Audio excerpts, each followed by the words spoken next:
A esta solitaria colina sobre el valle de Esparta, al sur de Grecia, todavía vienen los peregrinos a presentar sus ofrendas una vez al año.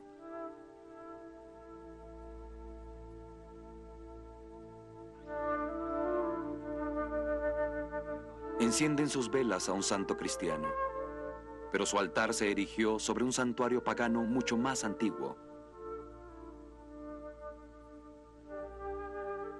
ya que este lugar estuvo dedicado alguna vez al rostro que lanzó 1000 naves, Helena de Troya.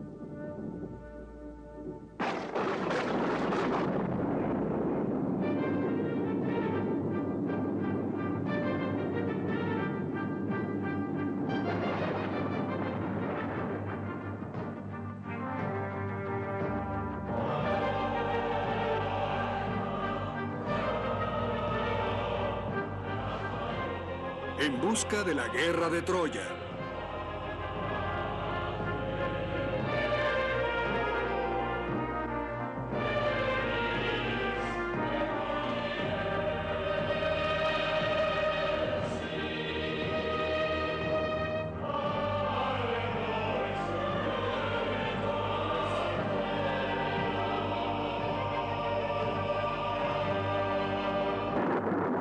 Narrada en español por Óscar Arzamendi.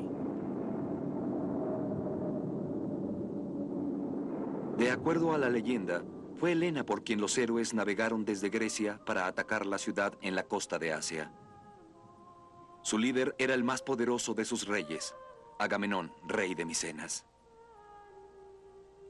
Helena, reina de Esparta, había sido secuestrada por Paris, príncipe de Troya, y los griegos querían vengarse.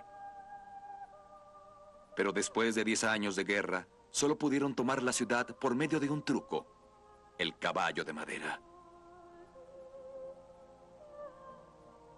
Destruyeron la ciudad, masacraron a sus hombres y tomaron a sus mujeres como concubinas y sirvientas. Desde entonces, las mujeres han sido la imagen del destino de los vencidos en una guerra.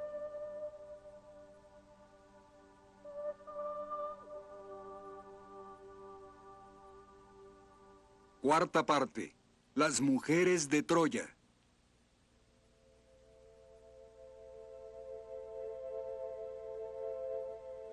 Los dos hechos más famosos de la leyenda son también los más increíbles: que una mujer haya causado la guerra y que se haya terminado gracias a un caballo de madera. ¿Puede haber algo de verdad en estos cuentos de hadas?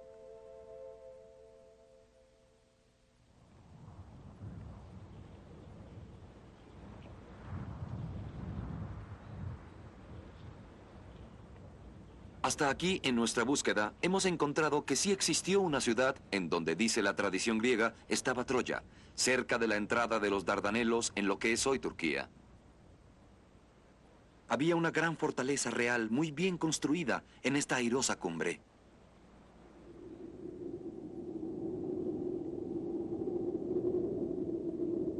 Los bardos de los tiempos de Homero creían que 500 años antes este gran palacio había sido saqueado por un ejército que venía de Grecia. Para los bardos, el hecho fundamental de la leyenda era la fiel expedición marítima desde la Micenas de Oro hasta Troya.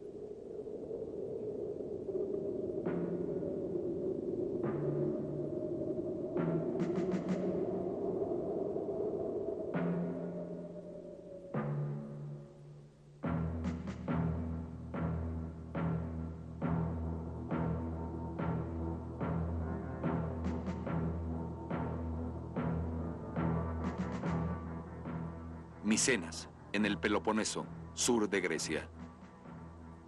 La ciudadela más poderosa de Grecia en la Edad del Bronce y que dio nombre a toda una cultura micénica.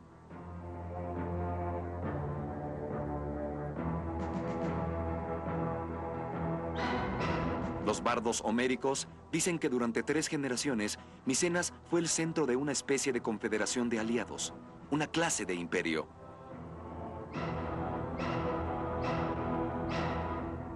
Pero ¿pudo ser Agamenón el gran rey que dirigió a reyes inferiores en una guerra? ¿Pudo haber dirigido una expedición imperial desde este pequeño lugar para devastar las costas de Asia Menor?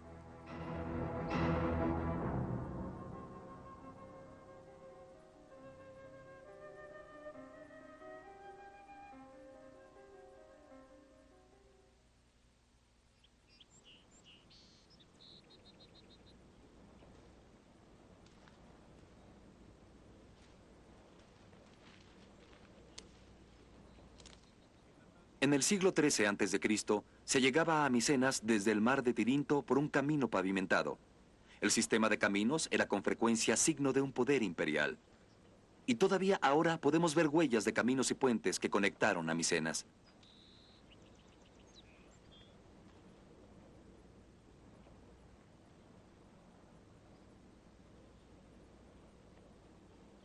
Al caminar cuesta arriba por el valle, se encuentra la primera serie de grandes tumbas. Sus fachadas alguna vez decoradas con mármol de color importado de otras partes de Grecia. Estos monumentos llamados tesorerías, construidos por los reyes de Micenas por generaciones anteriores a la guerra de Troya, causaron gran impresión en el primer excavador de Micenas, Heinrich Schliemann.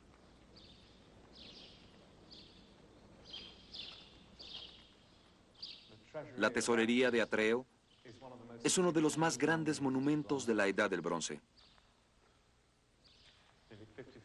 15 metros de diámetro, 13 metros hasta la cúpula en forma de colmena.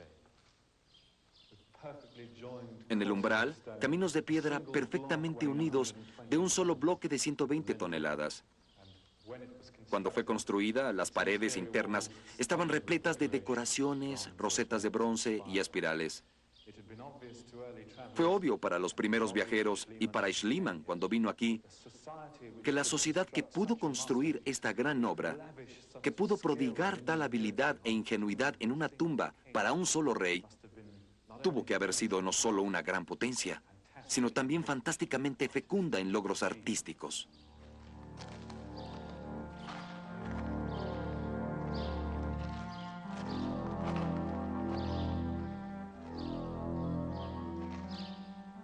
Alguna vez la tumba estuvo repleta de tesoros. Sin embargo, ahora está destruida. Pero podemos imaginar las paredes adornadas de bloques de alabastro bellamente esculpidos.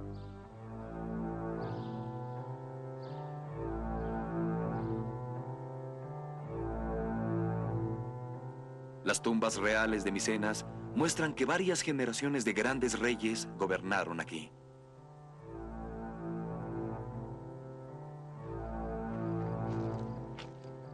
A 400 metros sobre el valle en su colina está la Ciudadela Real, la residencia de Agamenón. La llamada Fortaleza Ciclópea de Micenas se construyó alrededor del año 1300 a.C., una o dos generaciones anteriores al período de la Guerra de Troya. Parte también del programa de construcción fue la famosa Puerta del León.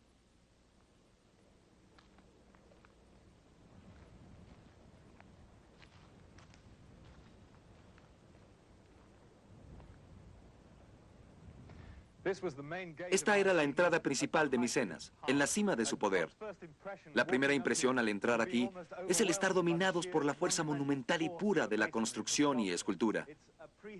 Es una obra maestra de la arquitectura prehistórica. El emblema muestra dos leones con sus garras sobre un altar a ambos lados de una columna. En la punta de la columna, la representación de una edificación, tal vez Micenas misma. En otras palabras, este es un escudo de armas, el escudo de armas de la familia de Agamenón, el primero en el arte de Occidente. Entrando por la Puerta del León, a la derecha se puede ver uno de los rasgos más interesantes de la ciudadela en Micenas, que nos da una idea fascinante de la psicología de los reyes que gobernaron en el siglo XIII a.C. Los reyes que gobernaron en el tiempo que la tradición asigna a la guerra de Troya. Esta es la gran tumba circular, excavada sensacionalmente por Heinrich Schliemann. Se ubica originalmente fuera de los muros de la ciudadela, pero en esta época se construyó una nueva pared ciclópea, con el propósito de ubicar esta tumba circular dentro de las paredes de la propia fortaleza. Toda el área fue completamente reformada, con el propósito de convertirla en una atracción. Una nueva terraza de apoyo se construyó a este lado del círculo. Estas piedras verticales se erigieron para formar un cercado de adorno. Y las lápidas con el emblema de los héroes muertos y de los reyes también fueron cambiadas de lugar. Es una especie de abadía de Westminster de la familia real micénica. Tumbas que ya eran antiguas para Agamenón, si en verdad existió. Ahora se ha convertido en centro de veneración y culto. La familia real micénica, a mediados del siglo XIII, ya mostraba una acentuada conciencia de la historia, de la dinastía y el abolengo.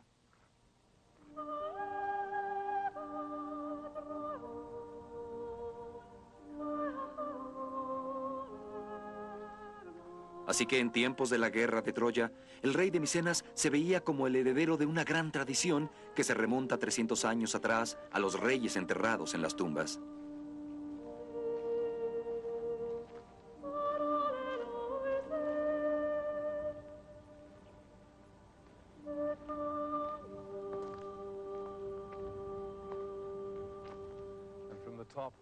Desde la cima, un gran escenario real.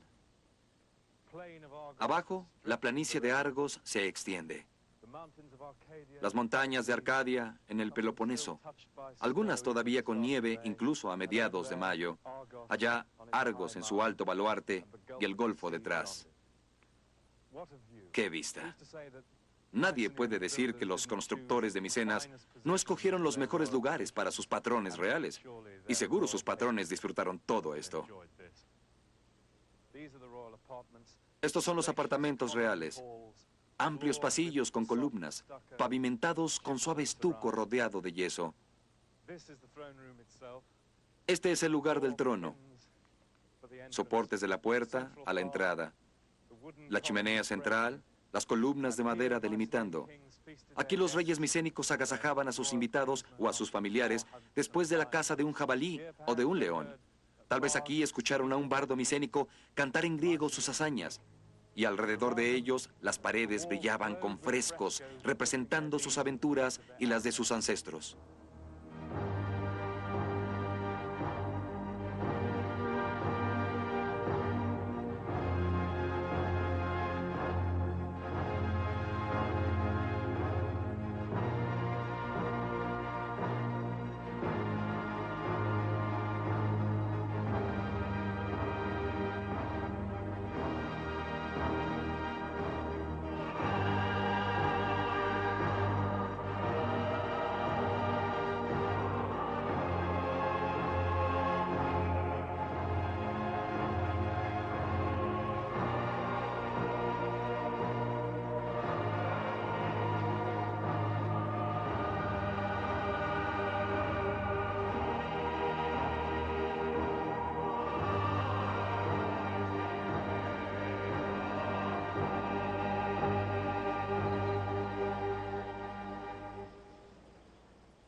Entonces parece que en el siglo XIII, el rey de Micenas sobrepasó a los demás reyes griegos.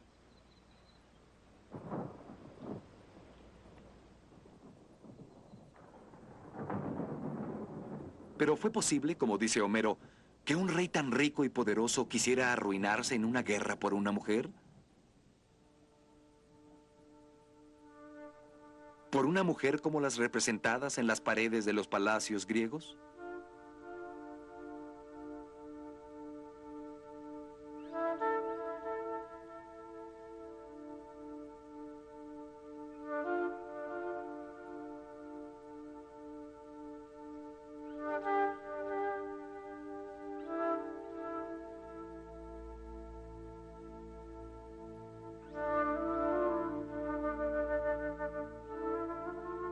La leyenda de Homero dice que Agamenón fue capaz de persuadir a sus aliados para ir a Troya a pelear por Helena, porque los reyes de Grecia, que habían sido sus pretendientes, habían jurado recuperarla.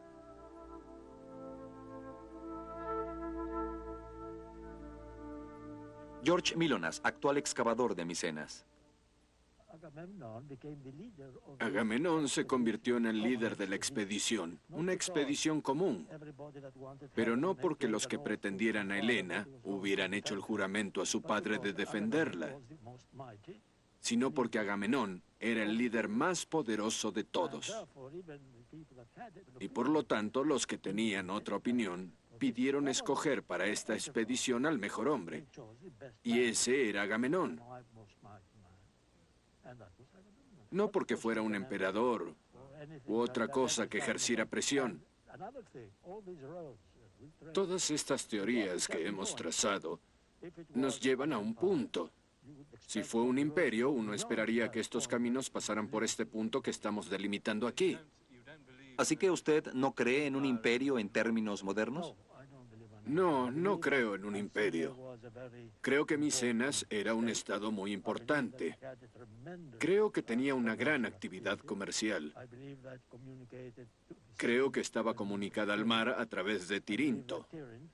Creo que esta era dependiente de Micenas, que el rey de Micenas tenía un hijo allá como puente, ya que ningún gobernador permitiría que otra persona construyera un lugar tan importante y que podría convertirse en un punto de ataque en contra de este.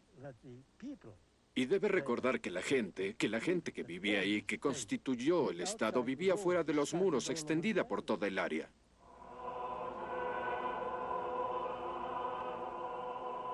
La planicie de Argos, bajo Micenas, podría haber tenido 500.000 de habitantes en la Edad del Bronce. Rodeada por una gran fortaleza, la más grande es la de Tirinto. Tirinto, la de los grandes muros, como la llama Homero, de donde, como dice la leyenda, el rey Diomedes envió 80 barcos negros hacia Troya.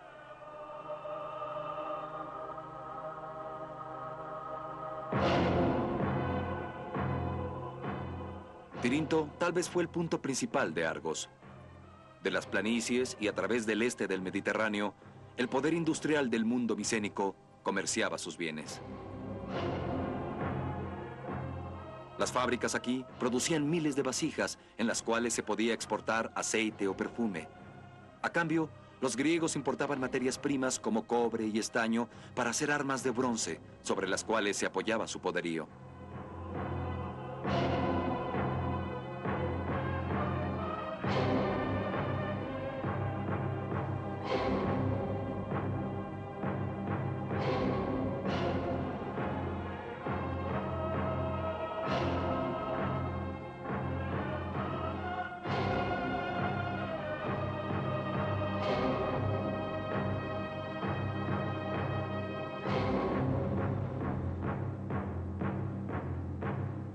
Para el siglo XIII a.C., el mismo tipo de civilización del palacio se encontró por toda Grecia, por lo que se ha llamado a este período el período imperial micénico.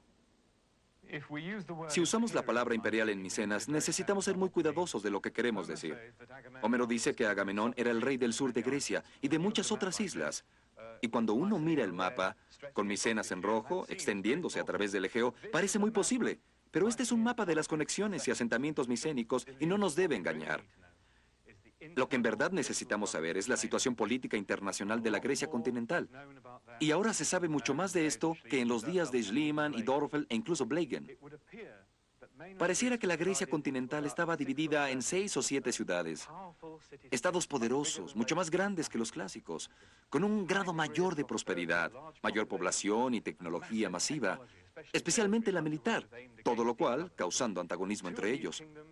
De 2 de estos reinos sabemos mucho gracias a las tablillas lineal B, Knossos y Pilos. Ahí tenemos imágenes claras de los estados centralizados, dominados por las áreas de Creta Central y Micenas. Esto nos da un modelo posible sobre el cual trabajar. Lo que tenemos aquí es una serie de ciudades que a veces eran amigas, otras enemigas, y que en cierto momento pudieron elegir el liderazgo del más poderoso.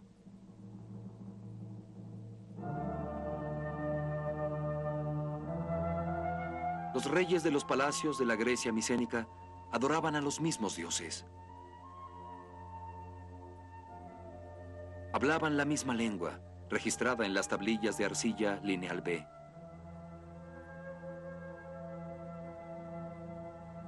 Compartían los mismos artistas, arquitectos, albañiles y el mismo gusto por la decoración. Había un constante intercambio entre ellos de bienes de lujo y materiales reales, ya sea piedras ornamentales muy costosas, aceites o perfumes producidos en masa y almacenados en las vasijas. Pero si esta confederación cooperaba también en tiempos de paz, ¿no podrían haberlo hecho también en la guerra?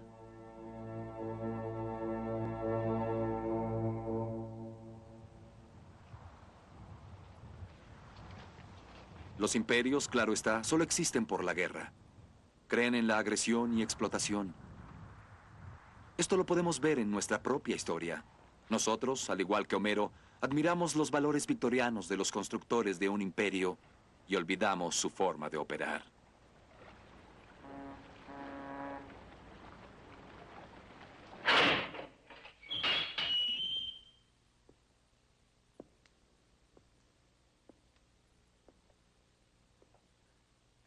Estas son las bóvedas de lo que alguna vez fue uno de los bancos privados más antiguos en Liverpool, Haywood's. Fueron construidas en 1799 y estas son las cuentas de una familia en Liverpool que era propietaria de una finca en Jamaica en esa misma época.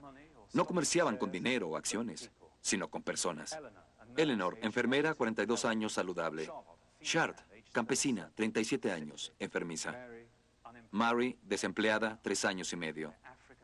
Son esclavas africanas que provenían de Angola o la boca del río Congo. Es sorprendente pensar que hace solamente 150 años, esto era lo que había detrás de la fachada del brillante imperio británico. Es un hecho sorprendente que registros como este existan para la Grecia de la Edad del Bronce y nos señalen no solo la guerra de Troya, sino también a mujeres de la vida real que fueron la base de la leyenda del rescate de Helena de Troya.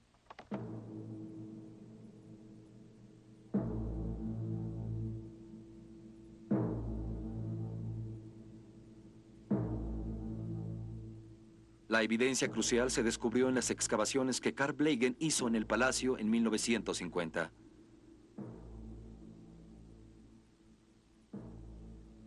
Pilos, en la leyenda de Homero, era la casa del gran aliado de Agamenón, el rey Néstor.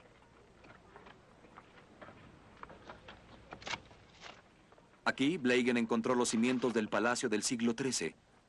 Incluso el brasero pintado del trono estaba intacto.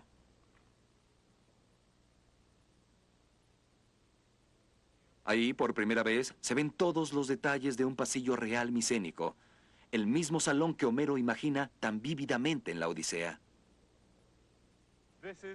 Esta es la habitación del trono de Pilos, tal y como fue descubierta por los excavadores. Debido a estos tocones quemados, no podemos darnos una idea de la masa de colores que esto tuvo que haber sido. El techo pintado con círculos barnizados y decoraciones. Las paredes cubiertas de frescos con glifos y figuras mitológicas. Y el piso, sobre todo lo demás, absolutamente brillando de color. Casi todo ahora está cubierto para protegerlo de las pisadas de los turistas. Pero uno puede deducir que originalmente estaba cubierto de estuco pintado, con líneas cruzadas formando 100 cuadros de colores, con diferentes diseños en cada uno. Diseños lineales, diseños de olas, de valvas, de peces, pulpos.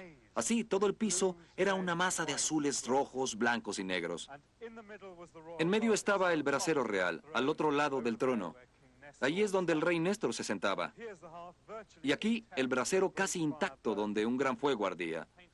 Todavía se puede ver el diseño pintado y cuando, según la historia de Homero, Telémaco llega a la habitación, las espadas de los jóvenes de la corte de Néstor están asando trozos de res en el fuego y bebiendo vino tinto con su rey. Aquí, un invitado importante hubiera recibido obsequios propios de un gran palacio real.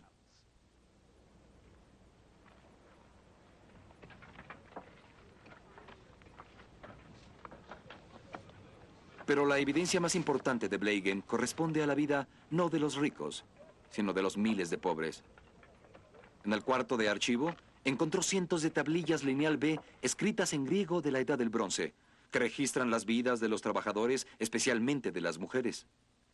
Asociada con varios grupos de palabras estaba la palabra linón, de donde viene nuestra palabra lino.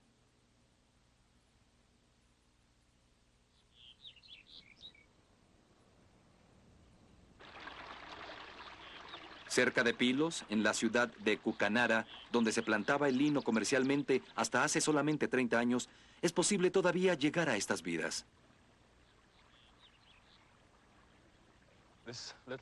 Este pequeño riachuelo se llama Linaria, río Lino. Aquí, durante cientos o probablemente miles de años, han venido las mujeres de Cucanara, ya que son ellas las que llevan a cabo esta tarea. Han venido aquí, a las plantaciones, a romper las fibras del fruto del lino, antes de ponerlo a secar en el agua caliente durante una semana para luego secarlo, peinarlo, hilarlo y hacer hebras.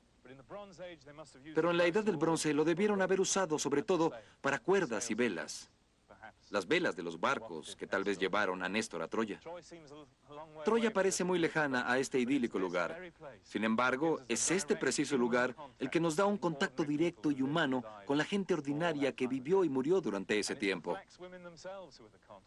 Y las mujeres del lino eran el contacto, ya que las tablillas del palacio nos dicen que estas mujeres que trabajaban el lino en la región, posiblemente en este mismo río hace 3000 años, provenían de la costa de Asia Menor, de las costas abajo de Troya, de Mileto, de Halicarnaso y de Cnido. Seguro eran esclavas. Las tablillas hablan sobre grupos de 500 mujeres que vivían tal vez en las grandes propiedades donde trabajaban la industria del lino. Se les mantenía juntas. Por ejemplo, las tablillas hablan de 21 mujeres de Cnido con sus 12 hijas y 10 hijos, a diferencia de las plantaciones de esclavos americanos donde se separaba a las familias. Para mí, esta es la conexión más importante con la época de la guerra de Troya. Esto es un contacto directo, un testimonio más real y más elocuente que el de las rutas comerciales del mundo de Agamenón y de los saqueadores de ciudades. Las tablillas que existen todavía enumeran una lista de 1700 mujeres y niños extranjeros en las plantaciones de lino alrededor de Pilos. Las mujeres venían de lugares esparcidos a través del Egeo, de Cnido, muy al sur, de Céfiro y de Mileto, donde colonizadores griegos se habían instalado, de Lemnos, muy al norte, una isla dentro del perímetro de Troya. Pero simplemente se les llama mujeres de Asia, lo que suponía un área al sur de Troya. Si esta es una interpretación correcta de las tablillas, entonces es una evidencia crucial en nuestra búsqueda. El doctor John Chadwick de la Universidad de Cambridge y que participó en el desciframiento de las tablillas lineal B es un experto en el archivo de Pilos.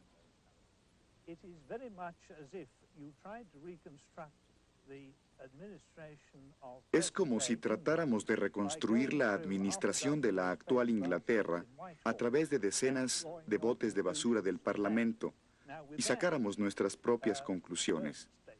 Ahora, del primer argumento, yo diría que es muy cuestionable la existencia de la esclavitud privada. Sabemos que solo existieron pocos casos de esclavos que pertenecieron a familias importantes. Y no como en el sentido estricto del concepto sobre la esclavitud. Existe una excepción y es el complejo real. En Pilos sabemos que existieron alrededor de 500 mujeres, todas sirvientas, que tenían a sus hijos consigo, pero no a sus esposos. Seguramente eran esclavas y la gran mayoría estaban empleadas como lo que llamaríamos trabajadoras industriales. Si lo compara con Homero, es una sociedad increíblemente burocrática, ¿no es así? Nada heroica. No es heroica en ese sentido. Es una administración burocrática y todo está muy bien registrado y etiquetado. No se podía gastar ni sacar nada sin llenar la hoja. Pero es posible que los reyes micénicos o los hijos de estos reyes hayan ordenado saqueos voraces e incluso la compra de esclavos.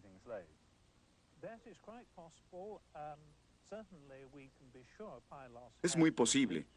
De lo que sí podemos estar seguros es de que Pilos tenía una flota que posiblemente en el tiempo en que se escribieron las tablillas estaba movilizándose para su defensa.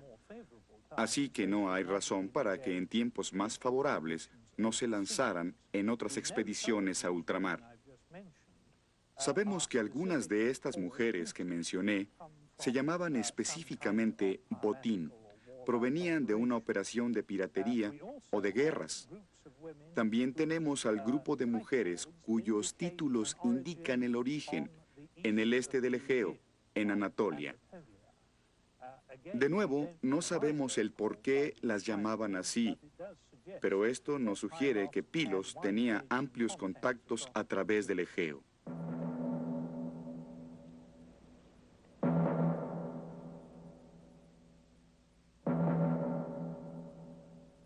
Así que Homero estaba en lo cierto. Los héroes pelearon no solo por las ciudades y sus tesoros, sino también por sus mujeres. El rapto de una mujer pudo provocar una guerra. ¿Pudo Helena haber existido?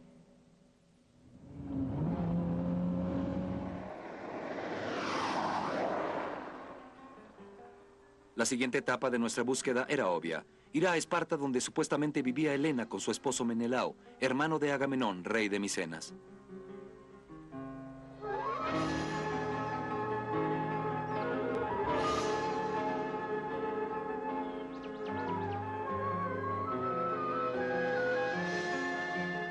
En la Edad del Bronce se hubiera hecho este viaje por mar, ya que en la historia griega era el mar el unificador y no la tierra.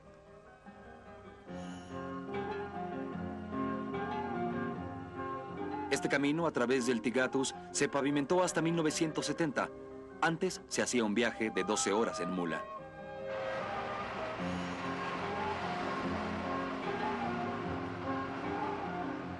Entonces las montañas determinaban la geografía política de la Grecia micénica. Cualquier unión tuvo que haber sido nominal y frágil.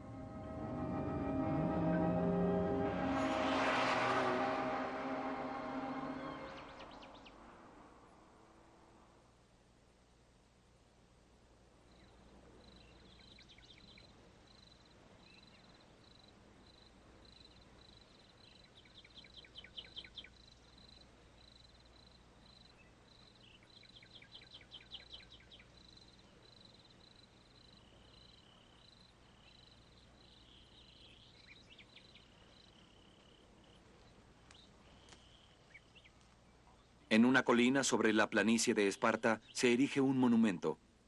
El santuario clásico en honor de Helena y su esposo. Se llama el Meneleum. Desde por lo menos el siglo VIII a.C. venían los peregrinos y dejaban sus ofrendas a la pareja creyendo que en verdad había existido.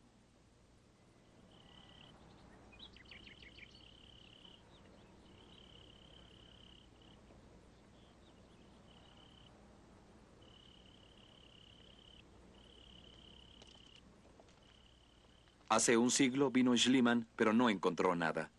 Nuevas excavaciones han localizado parte del palacio. Se puede decir de rango inferior por lo que tuvo que haber sido de Helena. ¿O acaso la arqueología apoya la idea de Helena de Esparta y su esposo de Micenas? El territorio micénico se extendía sobre 3 colinas con el magnífico paisaje del valle y las montañas. Ahí hay un edificio micénico, incluso en esta pequeña colina, aquí abajo de la iglesia de Profetes Ilión. Nunca ha sido excavado, pero aquí por la puerta de la iglesia hay una base de una columna, posiblemente de una mansión o de un palacio. Parece que el Meneleum fue el lugar de la capital del reino de Esparta durante el siglo XV y XIV.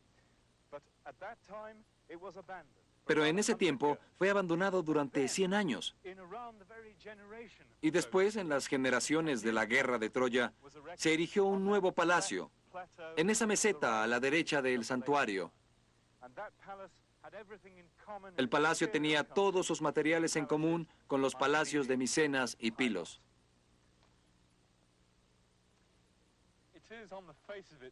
Frente a él es muy tentador pensar que el palacio fue de Menelao y Helena.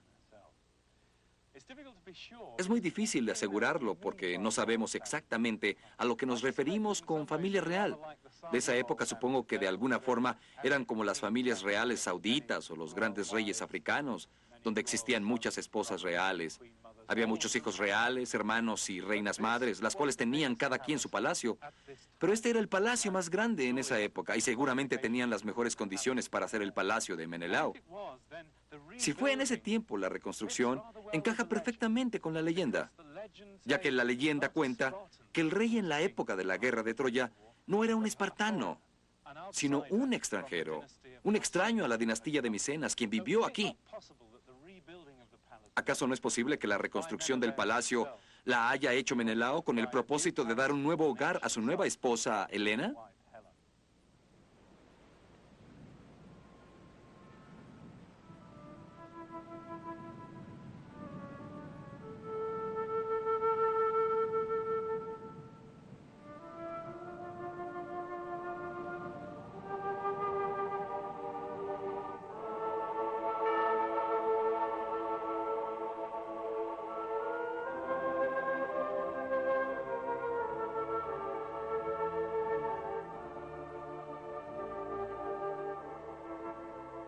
Mucho después de que el cristianismo sustituyera al antiguo paganismo, el aura sagrada de la colina sobrevivió.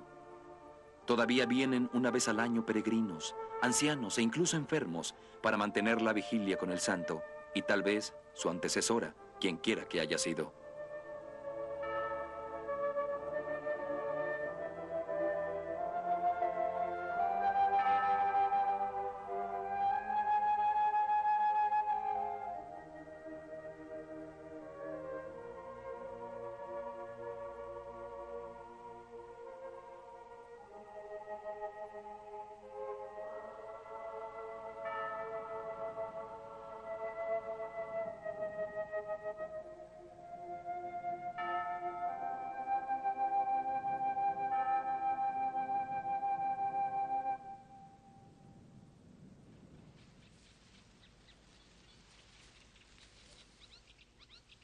Así, Helena sigue siendo una tentadora y ambigua figura, ya sea que haya sido por amor o, como relata Homero, secuestrada por Paris de Troya y llevada a donde los troyanos llevaban a sus mujeres, a la isla de Crania.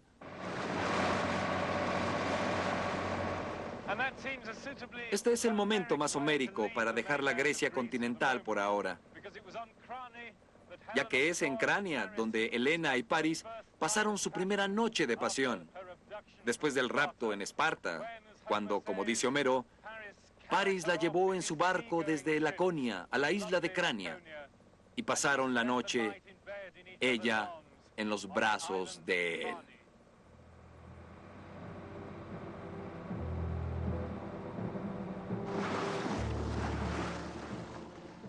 Así que navegaron de allende de los mares hacia Troya para ser perseguidos por una armada de 1000 barcos, como dice Homero, trayendo la ruina a la ciudad y el dolor 1000 veces a los griegos.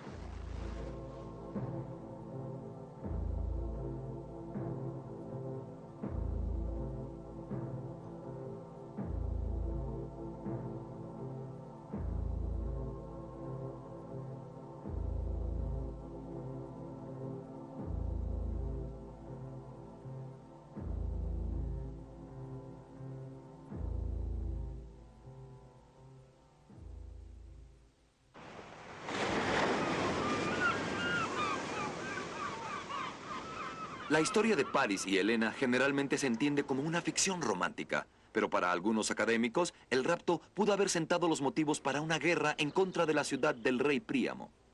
El profesor John News de la Universidad de la Trinidad, en Dublín. Fue la intención general la que causó tales dificultades al reino de Príamo, que tuvo que claudicar ante las demandas de los griegos. Yo iría más lejos y diría que una de esas demandas era la devolución de Helena, porque las condiciones de la guerra, iba a decir en la edad heroica, pero veo que en el fondo es más medieval, en el sentido en que era un mundo de pompa de reyes y nobles, de caballeros cuyo honor era lo más importante. Y les puedo dar un ejemplo muy similar en la historia de mi país. Cuando los normandos llegaron por primera vez a Irlanda, lo hicieron a petición de un rey llamado Magmara Caverner, cuya esposa lo había abandonado y quería ayuda para recuperarla. Así que históricamente no existe nada fuera de lo común en el rapto de una princesa griega por un troyano. Obviamente las esferas de los troyanos y griegos estaban muy interrelacionadas en términos de comercio. Lo habían estado durante los últimos 150 años. Mucho iba y venía entre estos dos lugares, y esto pudo haber sido una causa. Es una gran simplificación decir que fue la causa, pero pudo ser que Agamenón se alegrara de tener esa excusa personal en nombre de su hermano. ¿Como una excusa de guerra? Como una excusa de pelea que pudiera provocar un saqueo, que pudiera llevar a una mayor expansión del poder micénico en el territorio troyano o anatolio. ¿No descartaría la posibilidad de que Helena existió y de que se llamaba Helena? No, por supuesto. La historia de Helena es muy seductora, aunque no podamos probar que existió. Sin embargo, tuvieron que haber existido grandes presiones económicas que impulsaran a los micénicos a expediciones ultramarinas al Asia Menor en el siglo XIII a.C.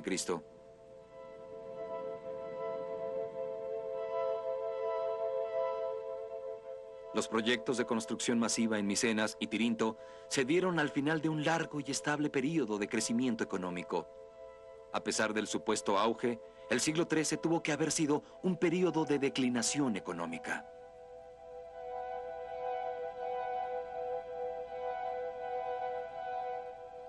El rey de Micenas y su confederación de aliados tenían problemas en casa. Había sobrepoblación. Sus rutas comerciales estaban amenazadas. Las fábricas en la Argólida trabajaban a la mitad de su capacidad. Los reyes necesitaban tesoros, botín y esclavos para mantener fiel a su ejército. Necesitaban una guerra, estaba en su naturaleza. Una necesidad económica o la mujer más bella del mundo. El motivo importaba poco.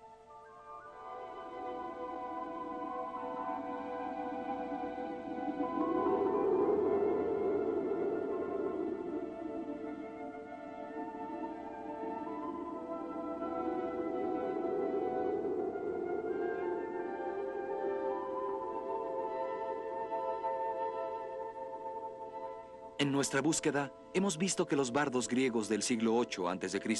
tenían tradiciones que conectan a la Grecia heroica con Troya.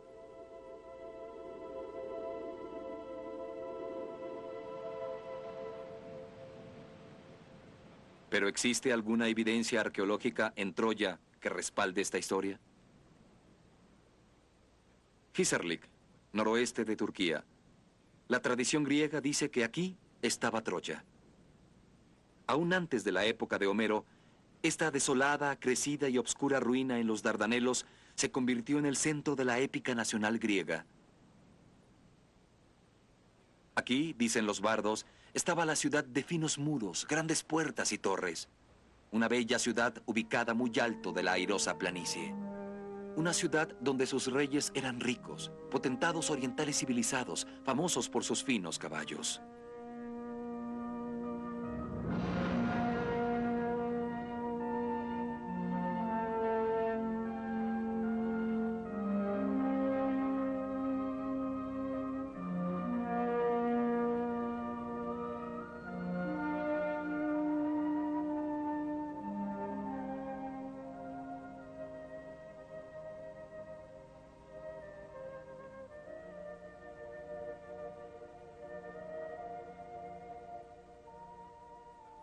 Durante los últimos 100 años, 3 generaciones de excavadores han buscado aquí.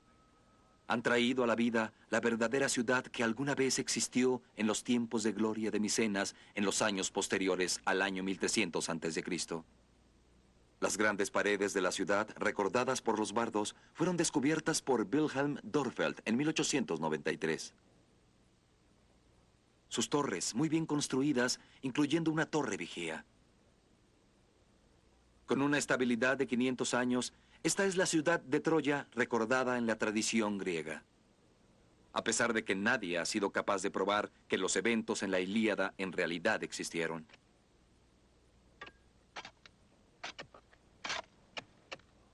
El último excavador de Hisarlik descubrió que la ciudad tenía grandes contactos exteriores que fueron cortados repentinamente en el año 1200 a.C. En sus hallazgos de alfarería, Carl Blegen encontró evidencia del comercio entre Chipre y Siria. Pero lo asombroso, y que tal vez explique la riqueza, es que el comercio más antiguo de la ciudad fue nada menos que con Micenas.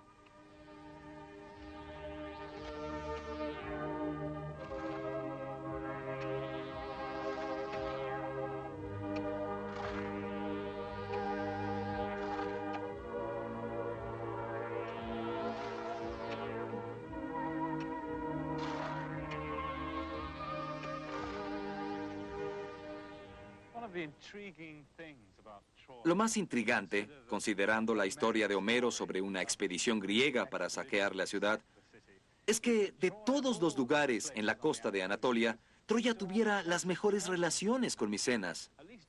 Por lo menos eso es lo que nos indica la alfarería, ya que Troya, en su mejor época, importaba muchas cosas de alfarería micénica. Cientos y cientos de vasijas fueron encontradas en el lugar. sobre todo las vasijas de 2 asas que ya hemos visto en Tirinto y Micenas y en la costa de Anatolia. ¿Qué daba Troya a cambio?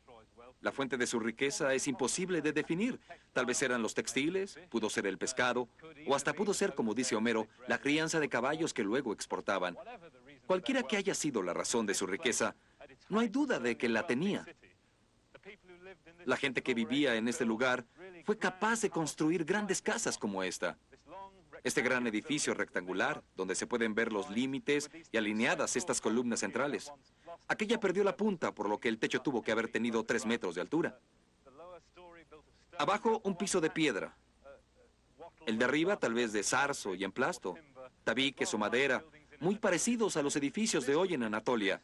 Esto debió ser una gran mansión para uno de los ciudadanos principales en la Edad del Bronce, tal vez para un noble caballero como el propio Héctor. Nos debemos imaginar solo 20 o 30 casas como estas y el palacio real en la colina.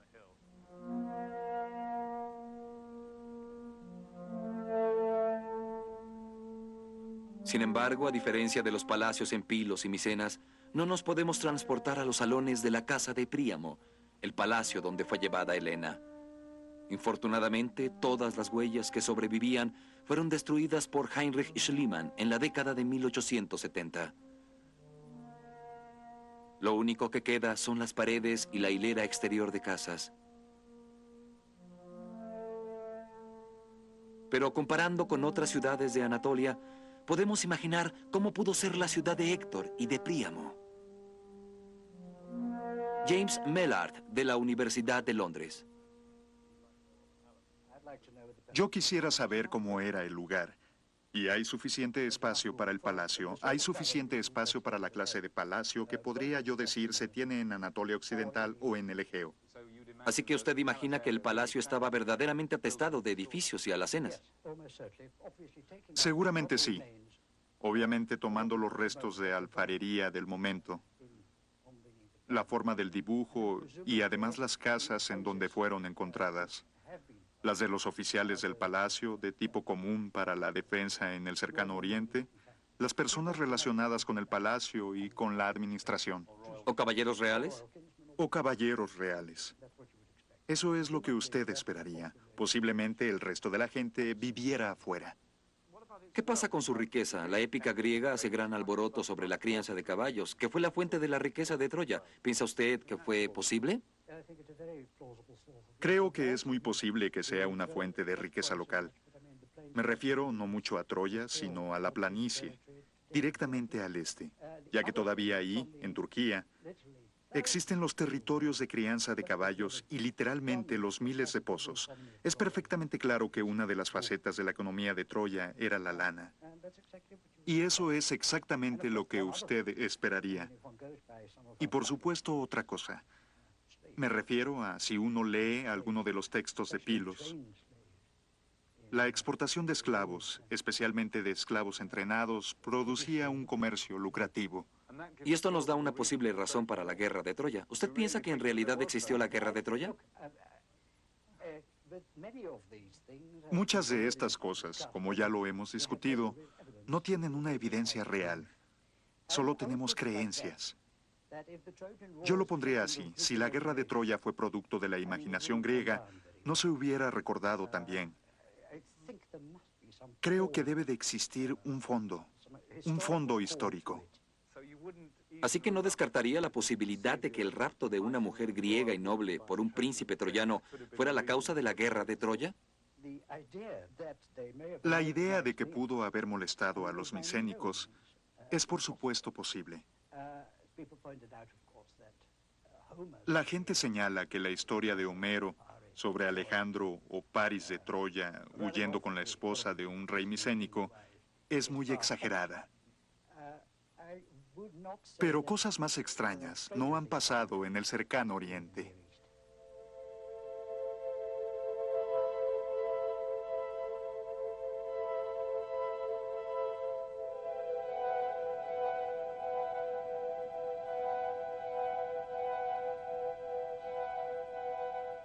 ¿Fue la ciudad saqueada y fue saqueada por los griegos?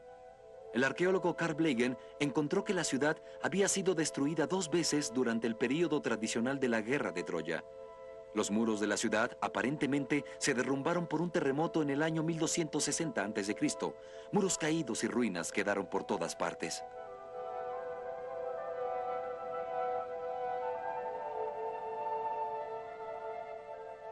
Una ciudad pobre fue construida sobre las ruinas y fue quemada por las manos del hombre unas décadas después. Blegen pensó que esto era la Troya de Homero. ¿Pero solamente la ciudad del terremoto encaja en las descripciones dadas por los bardos? ¿Solo esta ciudad vivió en la época de oro del mundo micénico, cuando una expedición imperial pudo haber llegado de Grecia? ¿Se puede ubicar la leyenda en esta contradicción arqueológica?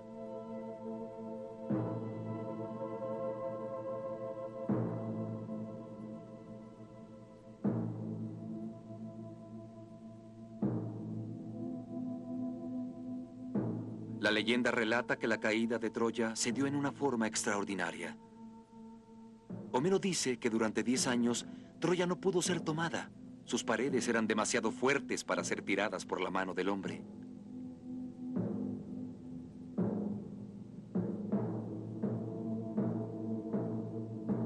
Entonces los griegos construyeron un caballo de madera, en cuyo interior se escondieron hombres armados.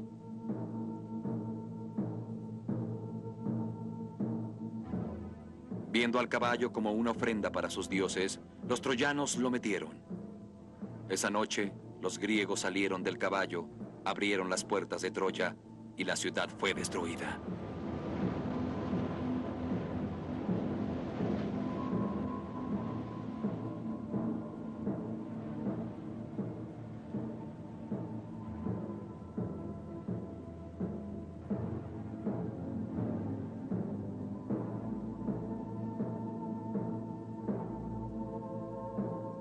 Desde épocas remotas, la gente se ha negado a creer en la verdad literal de esta leyenda. Pero ahora, una nueva e ingeniosa teoría nos ofrece una explicación. El caballo es la imagen del dios más prominente del panteón micénico, Poseidón. Según la leyenda, solo fue a través de la ayuda de Poseidón que las paredes de Troya fueron derribadas. Y Poseidón, el patrón de los caballos, era el dios de los terremotos.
Un supuesto terremoto en el año 1260 a.C. derribó parte de los muros y las puertas de Troya. De acuerdo a la nueva teoría, y solo es una teoría, fue Troya lo que el terremoto entregó a los griegos, quienes aprovecharon ese momento para atacar al antiguo amigo ya debilitado, saquear a su fabulosa riqueza, matar al pueblo. Así que en la extraña leyenda del caballo de madera, los bardos tal vez estaban inconscientemente recordando la ira de Poseidón.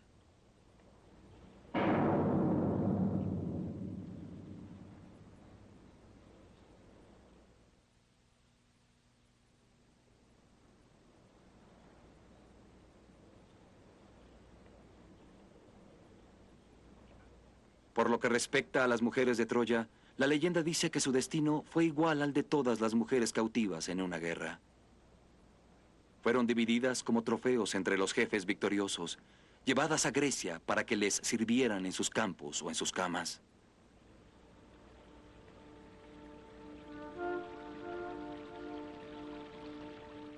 Algunas tal vez para trabajar en los campos de lino de Pilos, donde una o dos generaciones posteriores fueron registradas como mujeres de Asia.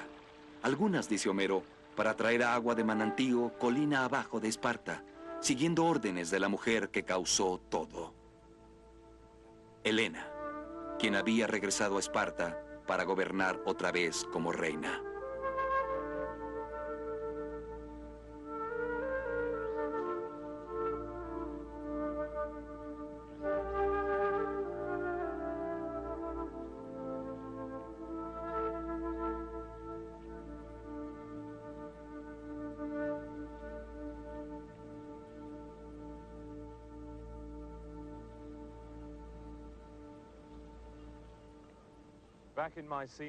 De nuevo en Micenas existe una última clave para el enigma de los troyanos.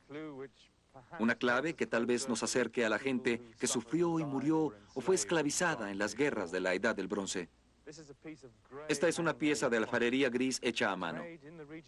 Fue hecha en la región de Troya, en la cercana isla de Lemnos, y se encontró junto con otras piezas en las casuchas de los trabajadores que se encontraban debajo de la ciudadela de Micenas. Deje volar la imaginación y piense si no es posible que esto haya sido hecho por las mismas mujeres que encontramos en el palacio de Pilos. Mujeres traídas como esclavas de Asia Menor, de Cnido, de Mileto y de Lemnos. Mujeres cuya memoria en este caso sobrevivió a la existencia física de su hogar. Las mujeres de Troya. Enfatizo. Esto solo es imaginación. Hasta ahora, en nuestra búsqueda, no existe ninguna prueba concreta de que tuvo lugar la guerra de Troya.